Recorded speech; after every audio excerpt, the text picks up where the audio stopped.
What's up, flooring family? Welcome to the Huddle. We're here every Tuesday at 3 o'clock to discuss maintaining forward progress in your flooring career. We go over a multitude of things. Last week we had the ladies from Wi-Fi. Was that last week? Yes, Yep. I believe so.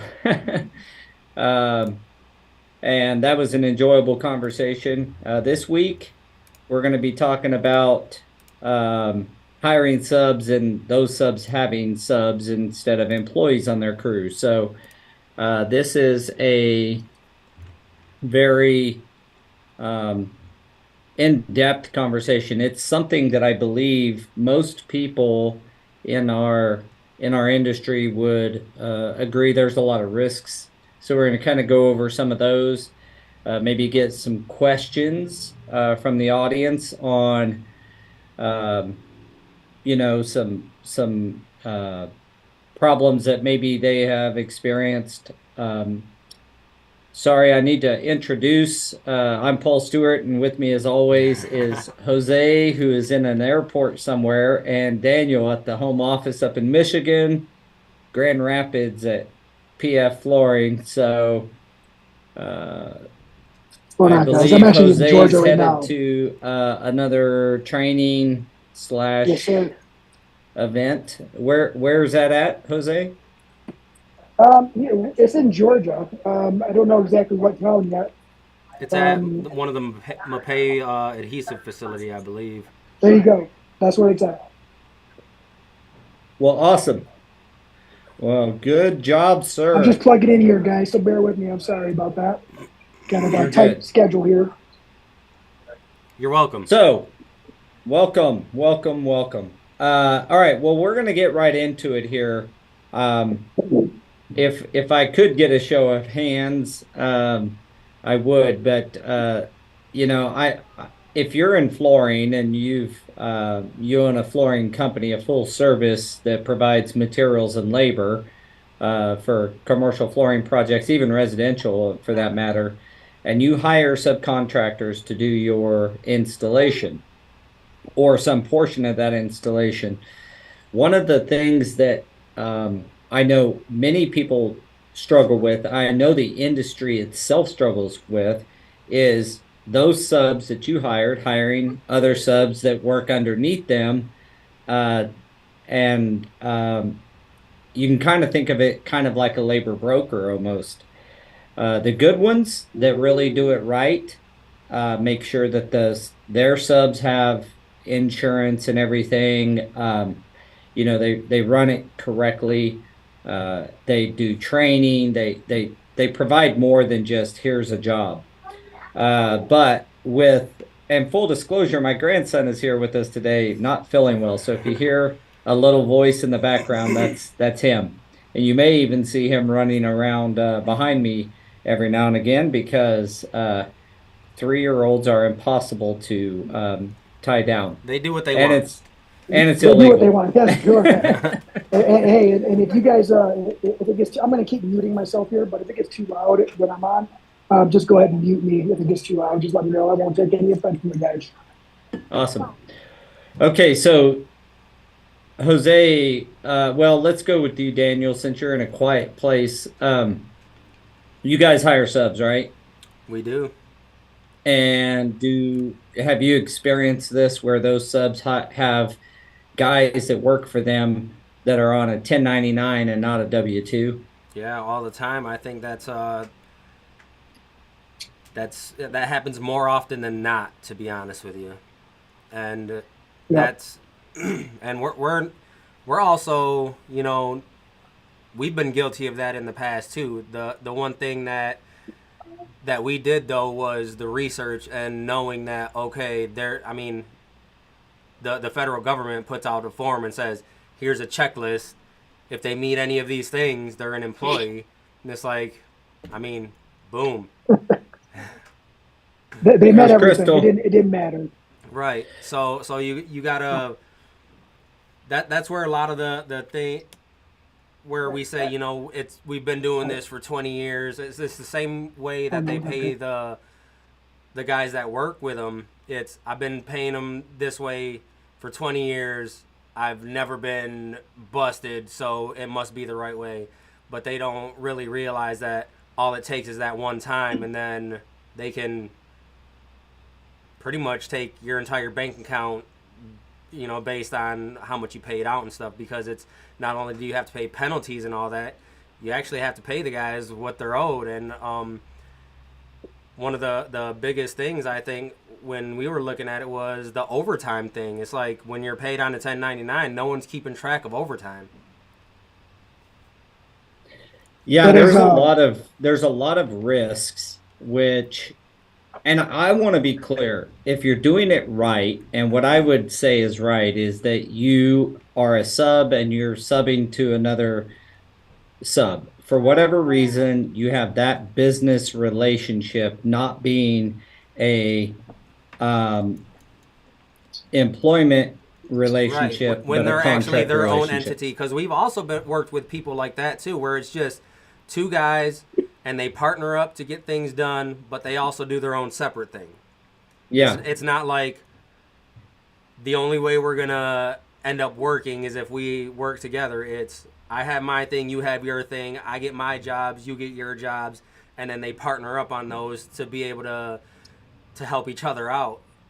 Yeah. So that dynamic also works too. So yeah, it's As long as everybody in, as far as doing it right, what I'm saying is that everybody in the equation has the proper liability insurance and or workman's comp, depending on where you live. In Kansas, you're able to exclude yourself from workman's comp if you are an owner. And that's a lot of times, I think, why these things happen. Hey, will you mute, Jose? Thanks, sir. And that's why that dynamic happens. But as long as everybody is in the equation, has the proper liability insurance and the proper work comp, then or the waiver for the work comp. In Kansas, you can sign a waiver as a 1099 as through the the owner state, of right? your company. Yep. Yeah, you can do that in Yep. Michigan as well, and that's what your brother Danny Sherman says. He says workers' comp can bite you. Yes. Yeah, and their job is to try when we get work comp audited, their job is to try to find extra money. That's what those auditors do. They go in to try to find the holes in your systems so that they can charge for that. They realize that that person is not paying work comp, they're losing out on money. And so if they can get the company all the way up to the flooring company to cover, then they will. So make sure you have um, good policies in place. One thing that I would suggest for any flooring company is to have a master subcontract agreement with your subs, and that then governs all work orders that you may award to that subcontractor. Right. And in that um, And we got to master remember we got to start calling agree them trade partners. trade partners. Uh, so in there, you are addressing items like um, pay that they realize, that they pay their subs, that it's required, and that they're held liable if the sub's not paid. We'll get into some stories here of some catastrophes that I have experienced in my own business. Um, and then also make sure that your sub is like that there's some level of training and making sure that they're capable of doing the job. That we push training here because the freaking technology changes so often, and the way that you apply different products to the to different substrates change so often that you have to be aware of the new trends and things. So that's why we're always, promoting and preaching to be part of the industry and to be plugged in. But that being said, I know that at one point in our career, we did not, or in our business, we did not address these items. And we had a project where a sub got paid, and they hired somebody locally. It was an out of town project, and they hired someone locally to help them with that project and did not pay them. That crew then calls us. Actually, that crew then called the GC and said they weren't paid, which looks terrible for us. And then that GC calls us and says, you have labor on your project that is saying they're not paid. You need to get a hold of this guy and get this situation rectified immediately. Now, they don't care who owes who. They just want that problem done and gone. So we ended up just paying that local sub and making sure they were whole. And then went back to our sub and eventually recovered that money from them. But you're going to be out double the money a lot of times if that happens. So make sure that your subs, if they have other subs working for them, that they are responsible and that they have that attitude of taking care of their guys, taking care of their subs, of their trade partners. If you're going to take care of your trade partner, make sure they're doing the same thing. Right. So is there something that anyone can have in place for the future for that? Because I know that that's going to be a scenario that we're never going to be able to stop it. And is there any literature, anything, any contracts that are currently out there that give a great template of that type of partnership?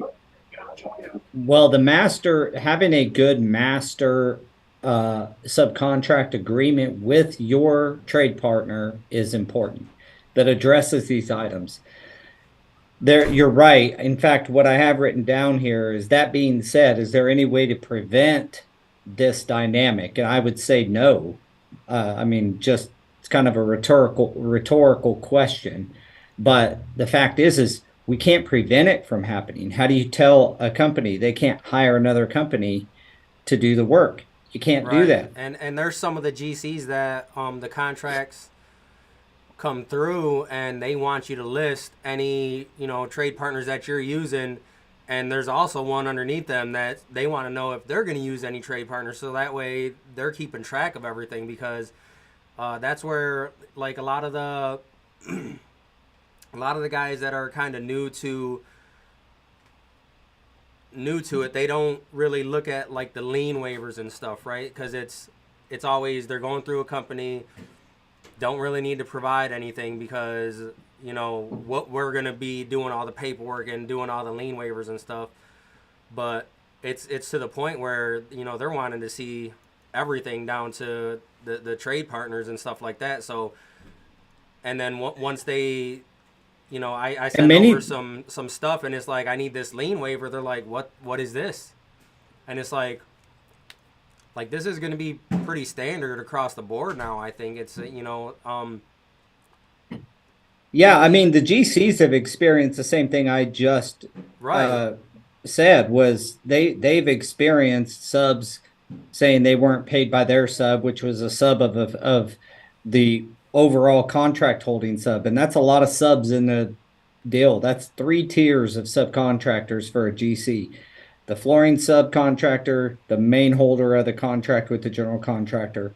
Then you have your master agreement with your sub, and then they have a sub. One. And what there's no way to prevent it, but I thought what we should do is talk about best practices and how to keep things moving forward, and maybe give some of the audience some tools and some advice on how it's been dealt with, both at my company and at Preferred Flooring. We use the master subcontract agreement soon to make things a lot easier for us. When a new sub comes on, they'll be able to fill out our agreement right through Go Carerra. So that is coming in an important part where our company members will be able to have their required subcontract documents and anything they want their sub to fill out as part of their Go Carerra sign up. Which is awesome, because you guys also do the lien waivers through Go Carerra too. Yep. So having a good master subcontract agreement is kind of your first line of defense, of making sure that you're talking to your trade partners and making sure that they have, if you know that they're subbing that work down to another trade partner, then ask them, talk to them, ask them that they get that request the insurance from that third tier trade partner and not just take it for granted, or make sure that your trade partner has an umbrella policy that covers anybody working on that project with you. That type of language is in our master subcontract agreement. And that's kind of your first line of defense. So what do you guys do, and what can you teach me on, protecting? And I just want to be clear, there's two big risks. You have the risk of the third tier trade partner, say, running a forklift through a $200,000 storefront and causing immense amount of damage, and you need to be making sure that you're protected from that. And then you have the pay that you need to make sure that you're protected from that standpoint, that they are paid. We are trying to formulate some best practices within Go Carerra that will help that with our members, which is, having the third tier even sign that they have been paid, lien release kind of thing. So, but that takes a lot of that'll be in the future. Immediately, we have to know ways that we can protect our companies and our employees and our people from losing money because a third tier trade partner did not have the appropriate insurance or did not have their ducks in a row. So I think we've been pretty fortunate to Pretty where, lucky. yeah, where any of our partners that we're hiring, it's just them and no one underneath them, because the projects that we're handling are just, pretty simple, right? The guys in house are handling the more complicated stuff, which sounds backwards when you think about it, right? But we like to keep them busy. No, we do the same we've thing. also been- I would say our in-house guys, we try to keep them busy first, and so they're gonna, do. Yeah. Right. We're gonna keep them So, busy first, and then sub everything else out. We do have a master sub trade partner contract, which we have in there that they need to carry the insurances, and we're not going to be held liable for something that they do, and they're responsible for pretty much all the punch lists and all that stuff. And then I also have in there a document that I have them sign that says if they don't have workers' comp, then they're signing it, right? And they need to get the exclusion, or they are working by themselves. What dynamic? Well, why do you guys think that this dynamic is present in our industry? Oh man, no licensing required. Yeah, say no licensing required. There's no structure per se on how it should be tiered. There's a template, but there's so many loopholes in that template that there's no set structure that can be followed, because it's a trickle effect. You can have a trade contractor and have a trickle down of other contractors underneath them, as long as they're meeting the minimum requirement, right? And the minimum requirement is across the board. Like our insurance and our liability might be higher than a lot of the individuals that we were to hire, but that's because we're taking on a little bit more. Like we're taking on larger contracts. We're assuming more liability, not only with the labor aspect, but with the material. And everybody asked to be listed as co-insured. And the labor portion, the trade contractors don't have to worry about it. But I just feel like, besides the minimal structure that is set forth by federal and state laws, I think that's pretty much it. And every state is inconsistent, right? From state to state is different.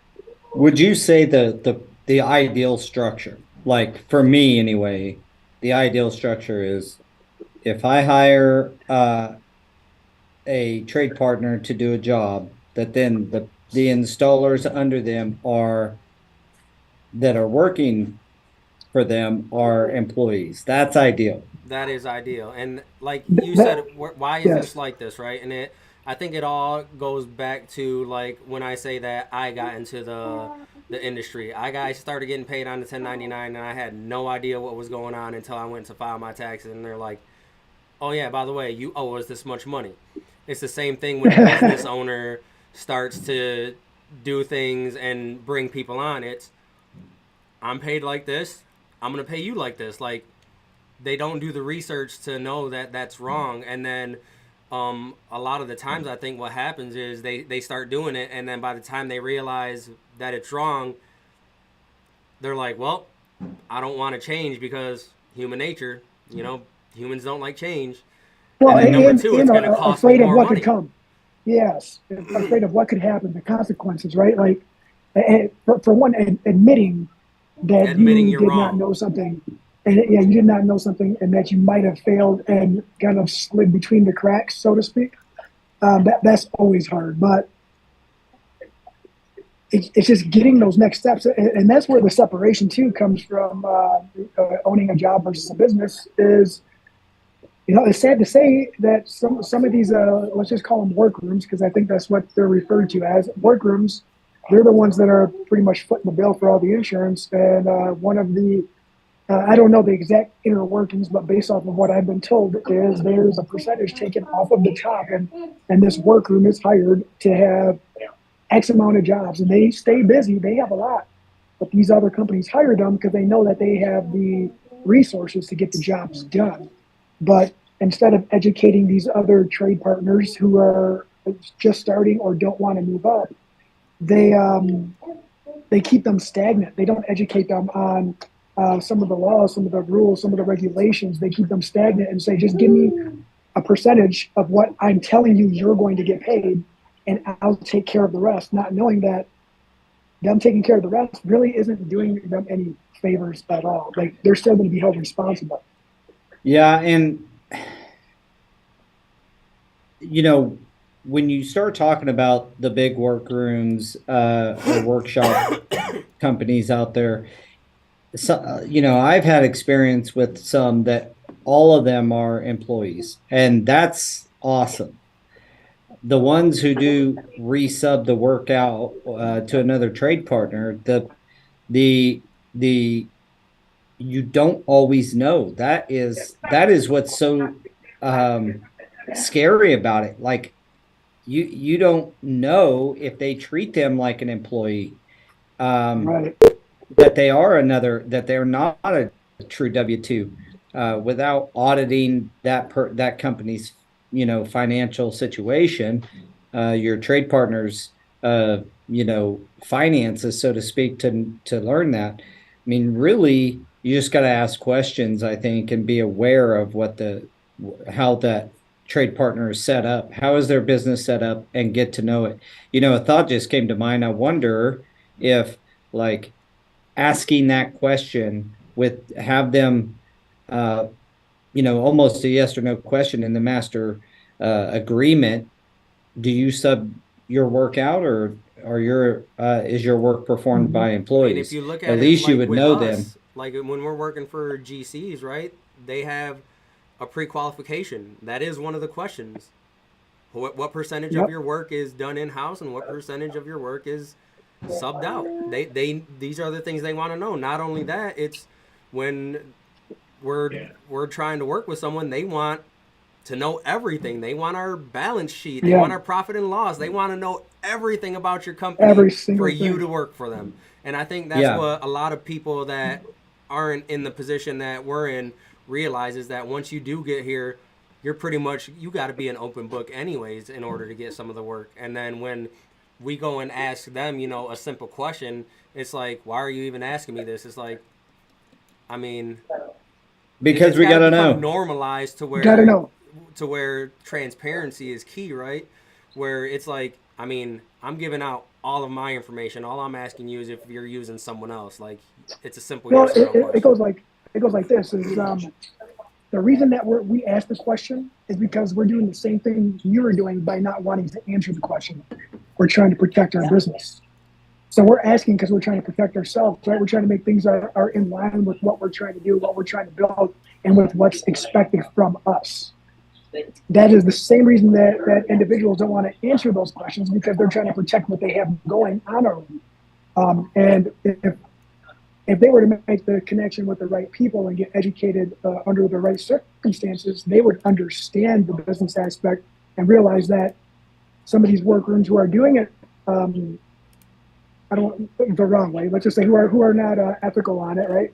From a government standpoint, who are doing it that way. If they were just to use their efforts and their smarts to do everything the right way, they could probably have a very large, successful employee-based business instead of a contractor or a trading partner business.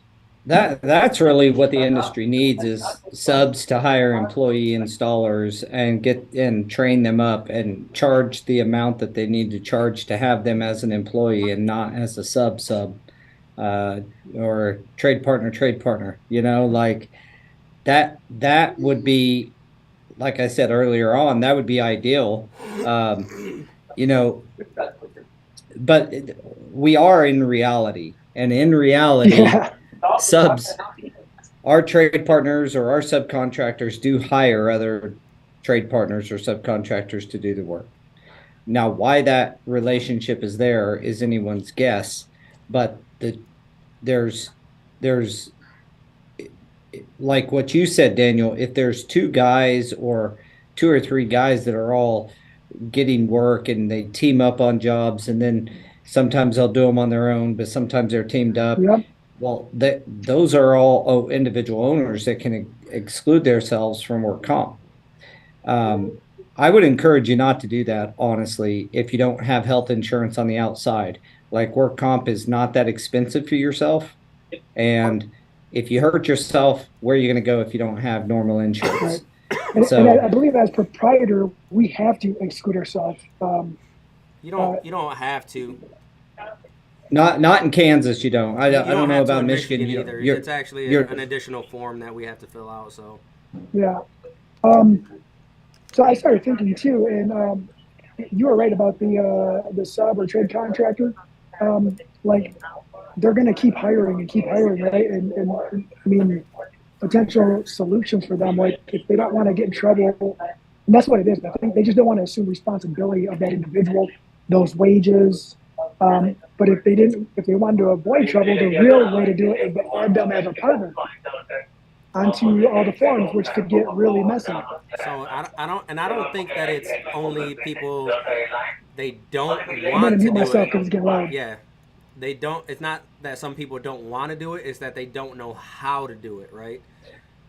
Because or they just don't know. Like you said, when you first got going, you didn't realize that you were going to get this big tax bill. I would just say this one statement: if you're a young, new installer that's just getting trained, or you want to get into this industry, be an employee. Find a way to work for either a company or a workshop that will hire you as an employee. Do that for the first 3 to 5 years, and then if you want to go out and sub, you'll be more prepared for it. At the very least, just know that you're going to be responsible for the taxes. And I've watched it too many times. Our trade partners get into trouble because they get behind on taxes and such. So just realize you're going to have to pay all that. The company's not paying for it. They don't have the responsibility to do so. It's your job, and it's your responsibility to cover the taxes on that. So if you're being paid as a 1099 through a workshop or by a company, just realize you are liable for all that. So I encourage every new guy to work for somebody as an employee for as long as you can, and hopefully you find a good home and you can stay on there for long term. We have several installers at our team at SNA that are hourly employees and have been there for 10 years. So hopefully you find a home, but if you don't, you want to go sub, more power to you. But spend their first time learning the business, learning the Yeah. skills and And techniques that it takes to on be, the flip uh, side too, there's plenty of people that I know that have gone out and tried their own thing and only to come back and realize, it's like, yeah, this is not for me. I didn't. They don't It's not all realize how rainbows and much actually butterflies. goes into running a business, right? Even if it's just them. yeah, Yeah. yeah, we've had it work both ways. We've had plenty of our subs used to be hourly, and several of our hourly used to be subs. We can't control what someone else wants to do, but most of the time when they come back on by the hour, they got in tax problems and they just soon get garnished for it then and have the tax man off their back because they're getting garnished and they don't have to worry about it. Um, it's better if you don't get in that position because financially it's hard to work a lot of hours and then get your pay cut by 25-30% because you got a garnishment. Well, you got to And look at it from the other That side too, though. The garnishment with them being self-employed would the my brothers had it happen with a previous partner where they one go in and they hundred just percent. wipe out your entire bank account. They don't care. yeah, yeah, They took if you're a everything, sub, everything that his name was on. They took everything. They left with nothing, and that was the first and only time that I've ever had to tell my guys, "I'm sorry, I can't give you a check." And then from that day on, because that was my first go around a long time ago with Under Your Feet Installation. That was the name of the company. But that right there taught me to. I don't ever want to tell somebody's family they can't eat, and that's what will happen if you don't watch yourself and understand what can actually be done and how the government or other bodies can just come and take what you've been working so hard to build. So, well, yeah, and yep, as a when we get a garnishment on a sub, I mean, any money we owe them, we have to forward. So on a trade partner relationship, if we get a garnishment, we don't get many, but we have had them in the past. Whatever we owe at that moment, we have to forward every bit of it. It's typically up to the amount that they owe, obviously. But yeah, they take it all at that point. Best thing to do is just we've done previous podcasts on staying up on your taxes and staying up on that stuff. And even when you stay up on it, it's a struggle. So uh, you I know, think it just ends up being one of like the basics for continuing to do your best to be successful, right? Like it's just one of the controls. You just have to keep on doing it. Did it get loud again, guys? You go no, in and it's not out. too We can bad. hear. Sometimes we can hear it. Sometimes we can't. But speaking of trade partners, I got Welsh Tile and Marble Cup. I'm drinking out of right All now. right. So yeah, I know that this is a problem. When I talk to other industries, like training entities or organizations, um, I would bet if they were on here, or if any of them are on here, um, this is their number one concern because there's two things that can happen. They are working hard on bringing new talent into the industry or trying to attract installers to the industry, and then for that guy to end up with a subcontractor that's not taking care of them or doing it the right way, then that guy kind of gets ruined on the entire industry. Like, and if you start your career out and 2 years later you're in debt to the IRS, that's a terrible position to be in. And I know that's a concern of a lot of trade, organizations. But like I said, I kind of just had a question here of like, we know that it's not going to change overnight. I think we can keep tooting blowing the horn here that the best way to do it is if you're a subcontractor and you're going to team up with the flooring contractor to do work for them or for anyone is hire your installers as employees or make sure that you have all the correct documentation in line. um, I feel like a lot of this is treated like a hobby and not like a business, and that is probably the best I can say. It's That is like great the perspective. like a guy building a widget and taking it to the swap meet on the weekend and putting up a booth and selling it and then keeping the cash kind of thing. It's like a hobby that they're doing. This is your career. This is your life. Make sure that you're kind of dotting the I's and crossing the T's, so to speak.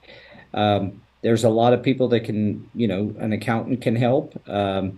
But obviously being on this podcast every Tuesday will help you greatly. We've gotten a lot of good feedback from the audience. And when we go to trade shows and saying thank you, I learned X, Y, and Z, or I Yeah, implemented these three things that have helped my business. So we're not here to say we're always right. What we're here to say is what are the problems and how collectively as a industry can we kind of approach these problems and either deal with them or fix them. And this one right. was a big one.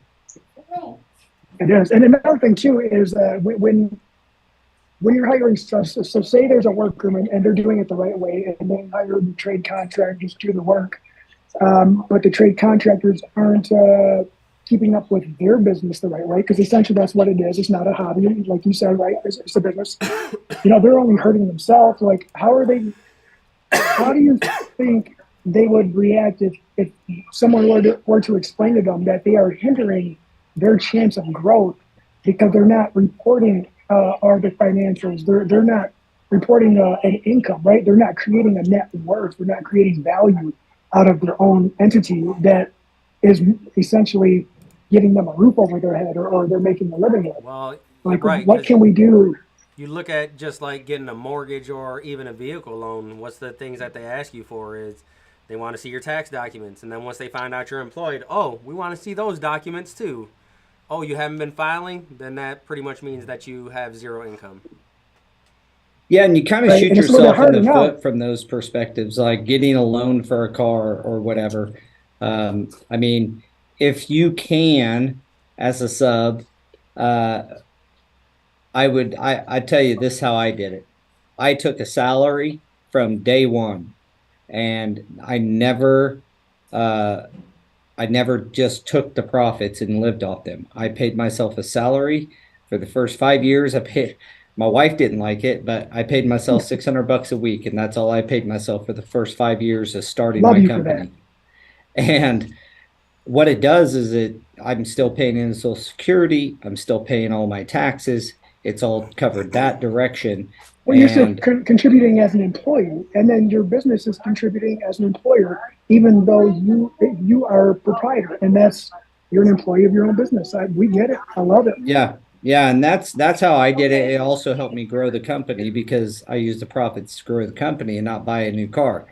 Um, that being said, when you do that, though, it is the proper kind of from a auditor's perspective, it is what they would prefer to see, not just you taking all the profits of your company and spending it as or treating your bank account that you take your money into your business and treating that as your own bank account. Like separate those two, have a bank account that you get paid for your work, and then have a personal bank account that you pull a draw every week for Yes. your salary.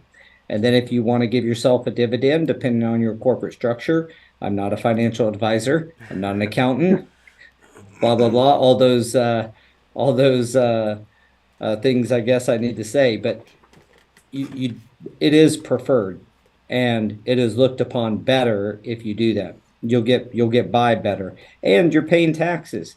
That's what they want. People, the government wants you to pay your taxes, not avoid them.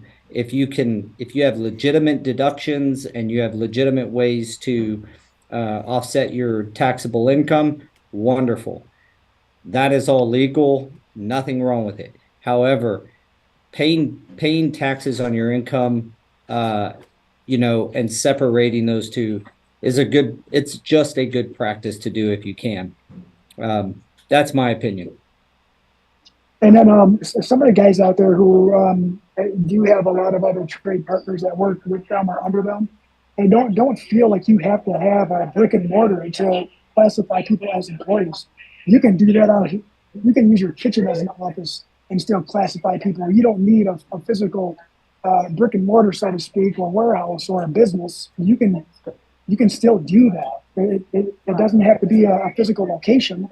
The paper doesn't discriminate. The physical location looks the same on paper to everybody. When we It's just classified an employees, address. we were working out of a storage unit. Let's go, Bang.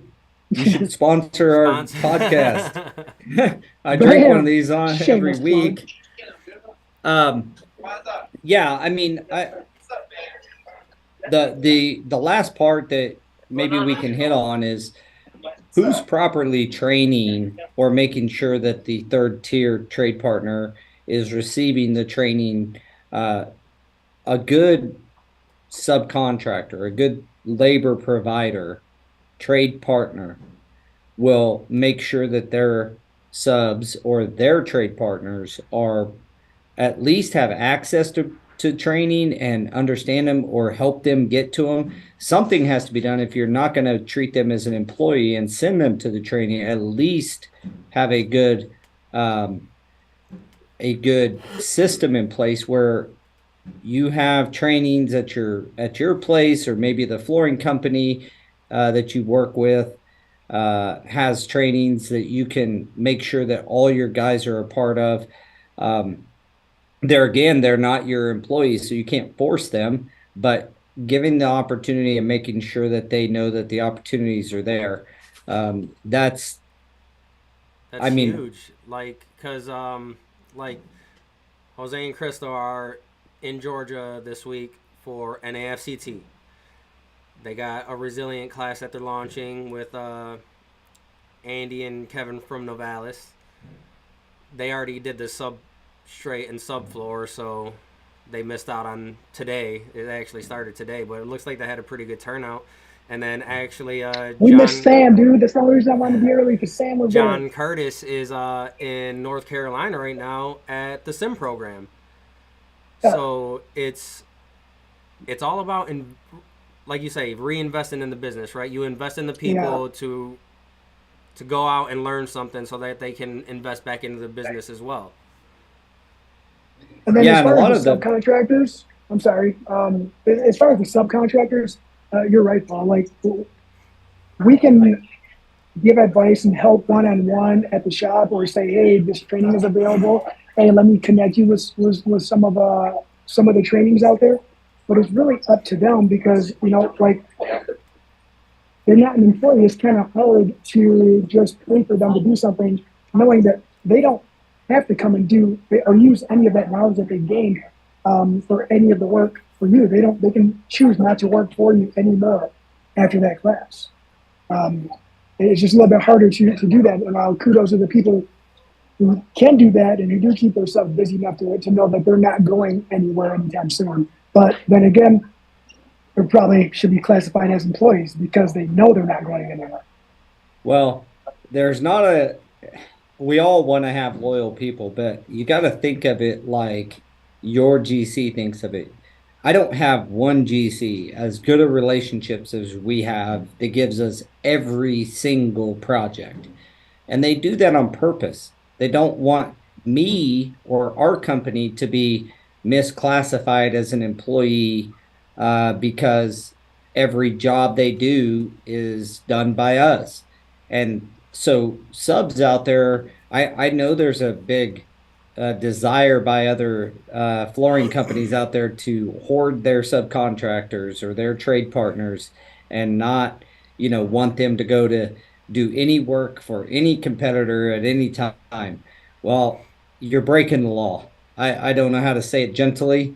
You're breaking the law. That guy and it may not have come home to roost yet, but one of the things we try to make sure of, if we see one of our trade partners doing too much work with us and not with anyone else, we'll literally not work them for a little bit and until they have to go do some work elsewhere. Most of them just naturally, through our slow time or something, through the ebbs and flow of business, will go grab a job or two from another flooring contractor. And we invite that. We feel like that is one of the cleanest ways to prove that they are not your employee.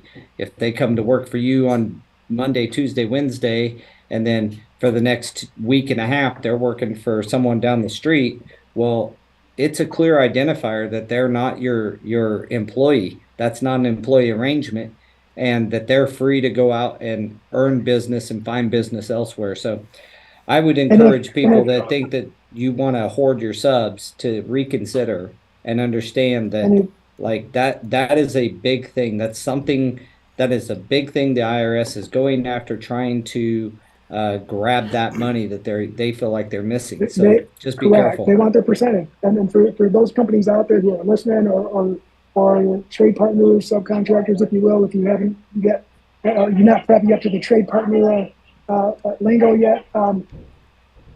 If there was only a program out there or something available that can help them with that, right? Help Yeah. them share in the contractors that do the installations for them, so that way they're not put in a bad position, right?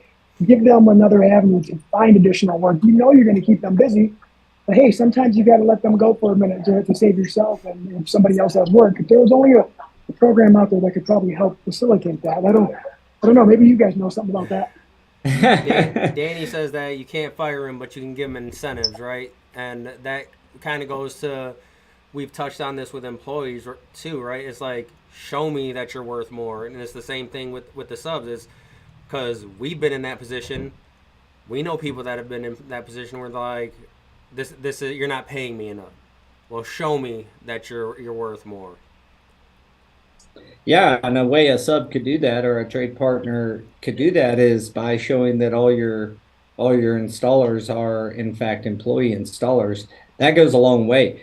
I mean, I understand this might be like, yeah, well, the flooring companies don't want to hire the employees, so why are we being why is the burden being put on us as a trade partner to hire them as employees? Well, I think flooring companies should hire as employees. If I'm honest, I would hire mostly employees most of the time. Unfortunately, our market just doesn't have enough people that desire to work that way, and so we have to work with subcontractors, and we're fine doing it. We have great relationships with our subs, but I would still just say that, someone through this process, it can't just be chaos. And like when you go to war, or when countries, go to battle back in the day, there weren't, you have individual platoons that all make eventually a company, that make a brigade, blah, blah, blah. Well, they're all in unison. They're all working together. Just because they're in individual platoons doesn't mean they're not working together and staying informed.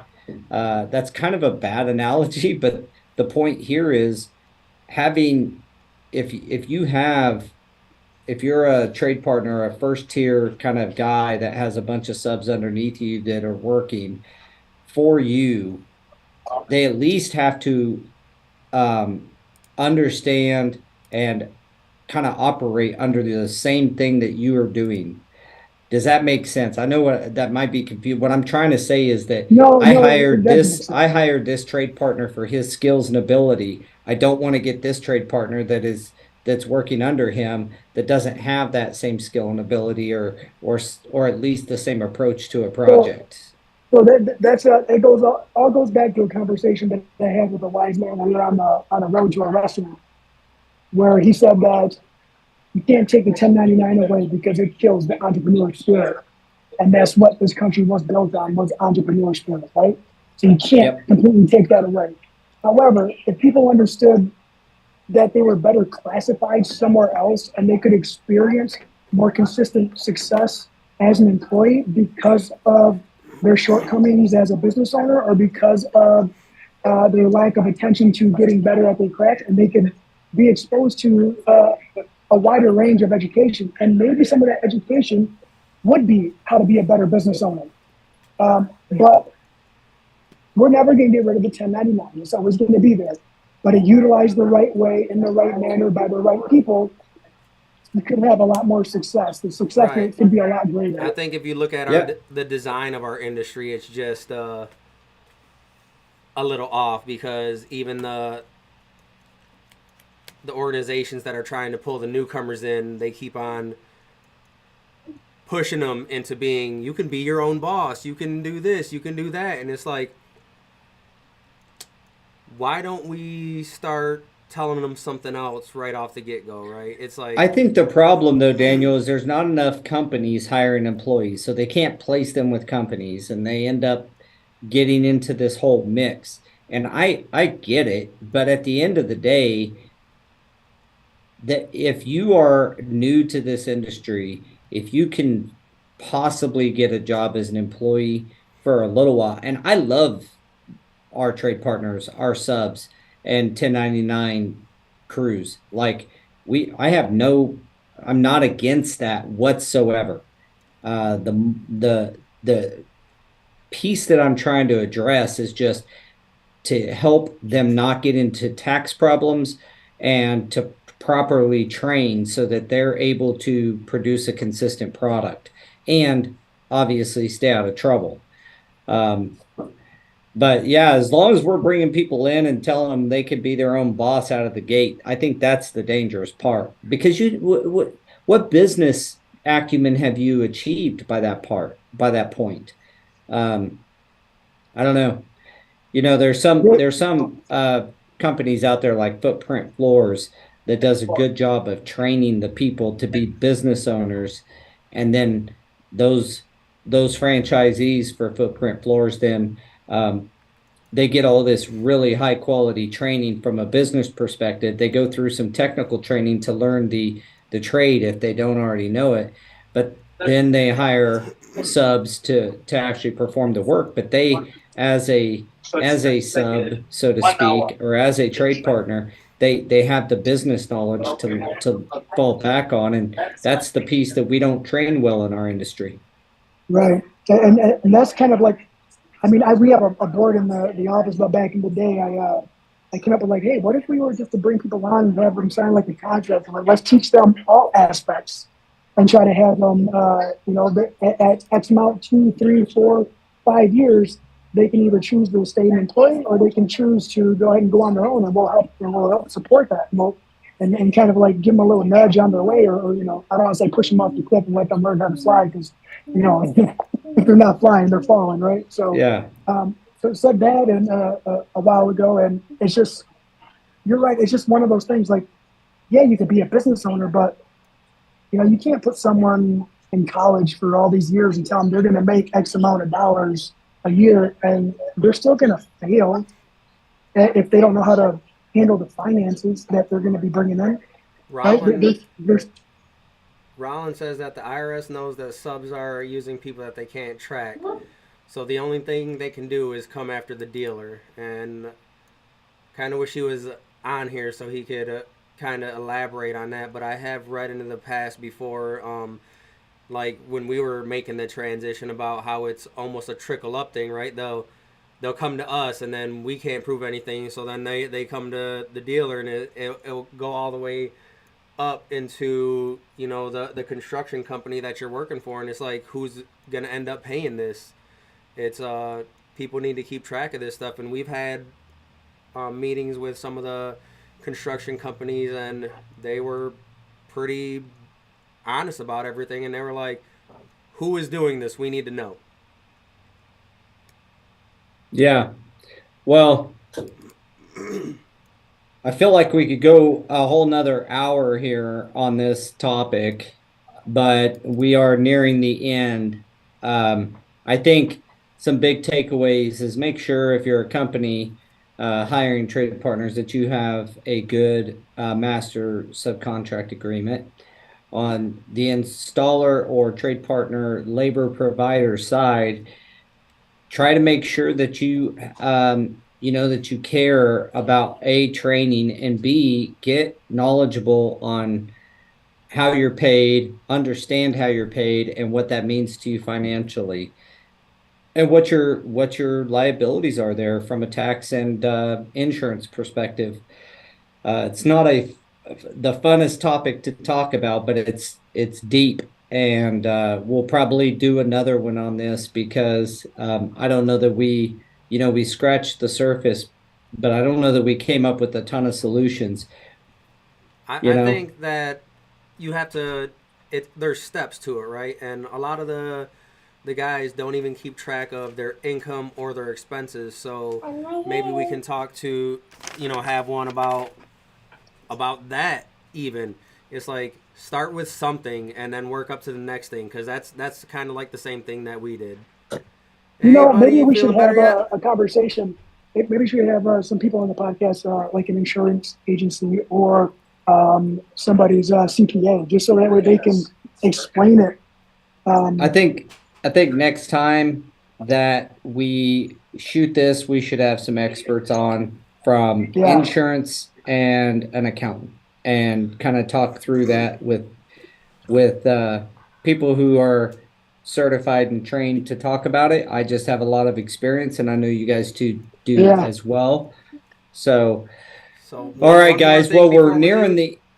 the. Go ahead. Rollin says that he's working with dealers fighting the Workplace Fraud Act in Maryland. So that is, showing proof that the I'd government like to is know more coming about for that. people that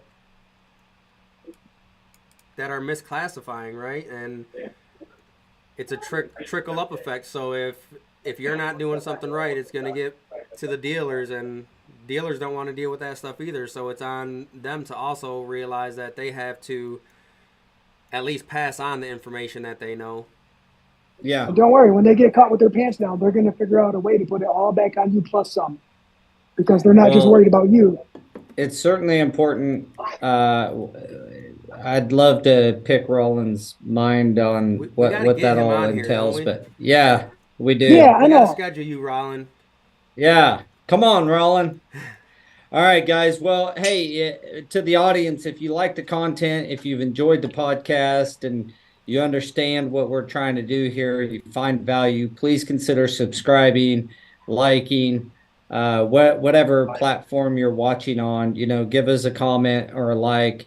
And we Share it. appreciate the attendance. Thank you, as always, to my friends at Preferred Flooring up in Michigan for helping this podcast be as informative as it is. I really appreciate you guys. And from there, Always. we Thank you, will buddy. see you next week, same time, Central, 3 o'clock Central Time, 4 every Eastern. single Tuesday. Awesome. Anything signing out, fellas? Sorry, I was walking around making everybody dizzy in the airplane and trying to find quiet places.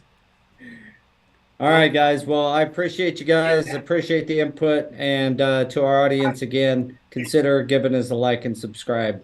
And we will see you guys next week. All right. See ya. Take it easy. All right. Thanks, guys.